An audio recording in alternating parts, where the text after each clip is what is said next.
Coming up, the worst proposed Kawhi Leonard to Boston trade that you will ever see.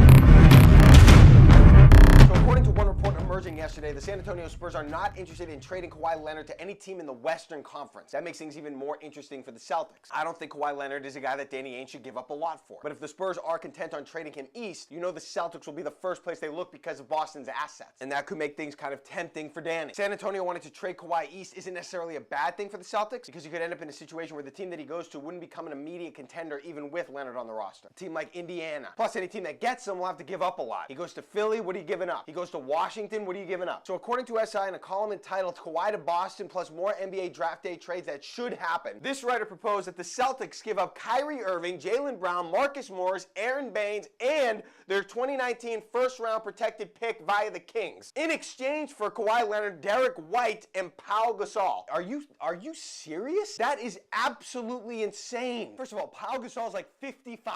I wouldn't even put Jaylen Brown in the trade for Kawhi Leonard. Forget about Kyrie Irving. I would laugh for 2.5 minutes straight on the phone if I was Danny Ainge and then just politely hang up. No, I wouldn't. That's a lie. I would actually bring in everybody that's in the office there and have them listen to what was just being offered. Secretaries, administrative assistants, whomever. Hey, Janice, come in here quick and listen to what the Spurs are offering us. No chance would I have Kyrie Irving and Jaylen Brown packaged in a trade. And this guy, Irving, Brown, and the 2019 protected pick that could be number 2 overall, that's what you're going to send for Kawhi Leonard, who could opt out after 1 year. I mean, that's not even something you would consider. Not to mention the fact that Aaron Baines, who we put into this trade, is a free agent, so you wouldn't even trade for him. So as a result, I had to look up who this guy was that wrote this article. His name is Rohan Nadkarni, and his bio says that he's the resident fashion critic who has written for GQ.com. I mean, seriously, this is what Sports Illustrated has become. The trade that he proposed was so preposterous, so unrealistic, I can't take SI's basketball coverage seriously anymore. Disgusting. I mean, if you know anything about Danny Ainge, you know that he's an excellent and ruthless executive negotiator and competitor. I mean, Ainge doing this deal would be like Michael Jordan saying, you know what, Patrick Ewing, why don't you go win the championship this year? Go ahead and win the East. I mean, if you were the Celtics and made that deal, you'd be worse in the micro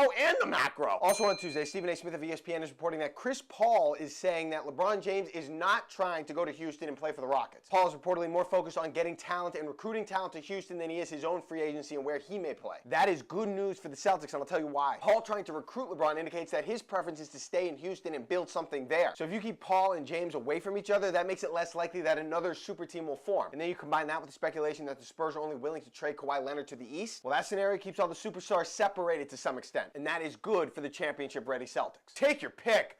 What would be worse if it happened tomorrow? Tom Brady retires or Kyrie Irving retires? You know, despite his age, I'm going to say Tom Brady retiring would be worse. It would hurt, obviously, for the Celtics if they lost their best player, their superstar, the only guy that is a superstar right now. But as hard as it is to find a superstar in the NBA, I think it's harder to find an elite quarterback in the NFL. And given the fact that the Patriots have still just recently traded Jimmy Garoppolo, you cannot afford to have Tom Brady retire right now, tomorrow. Not to mention the Patriots with Brady this season could win the Super Bowl. You take Brady out of the mix, they cannot win the Super Bowl. I don't care what backup Nick Foles did in Philly last season. Brian Hoyer ain't winning you a Super Bowl. And plus, the Celtics would still have Jaylen Brown and Jason Tatum and that draft pick. I mean, the cupboard wouldn't be bare. You'd still have a promising future. The window wouldn't be shut. It would just be a major setback. All right, final take your pick. What would you rather do for a week? Work in Lisa Vanderpump's restaurant or live with the cast of Jersey Shore on the Jersey Shore? For me, I would rather work in the restaurant. First of all, I'd probably rather be in Los Angeles than the Jersey Shore. You know, I don't need to be partying every night till 3 a.m. with Snooki. Lisa Vanderpump's a smart businesswoman. Maybe you could learn something. I mean, I'd probably just rather go work in the restaurant and listen to 2 dudes crying to each other because their sleazy friends slept with one of their girlfriends, opposed to being on the Jersey Shore and breaking up a fight at 3 a.m. every night between 2 girls or 2 guys on steroids with tall hair. All right, my lock of the day, the Red Sox, -1.5 in Minnesota tonight, going up against the lowly Twins. Chris Sale gets the ball for Boston. That's basically all I needed to hear. The Red Sox are playing well. They've been playing well on the road. I'll go with Sale. I go with Boston. That's my lock of the day. See you tomorrow. Well, as you know, I'm not on Snapface and all that, so I don't really get those.